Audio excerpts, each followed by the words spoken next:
Sumagot si Simon, "Guro, magdamag po kaming nagpagod, ngunit wala kaming nahuli.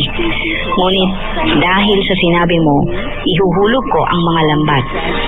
Ganun nga ang ginawa nila at nakahuli sila ng maraming isda. Kaya't halos mapunit ang kanilang mga lambat.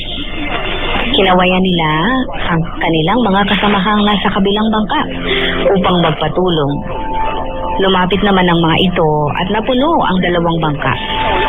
Ano pat halos lumubog ang mga ito. Now, si Pedro ay expert sa pangingisda.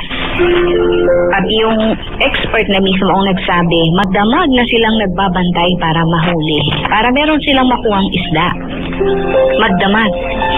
So, siguro makaka-relate tayo sa senaryo ng buhay, no? Pagod, puyat, halos wala ng gana, ang dami-dami ng efforts, pero kakaunti yung return.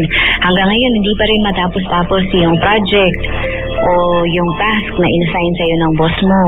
O kaya naman, takbo ng takbo, pero hindi ka nakakalayo in terms of your business or your career. Sabi nga ni na Peter, nahugasan na namin ng net. Pauwi na kami kasi kagabi pa kami nagsisikap. Surrender na sa sitwasyon. Wala nang pag-asang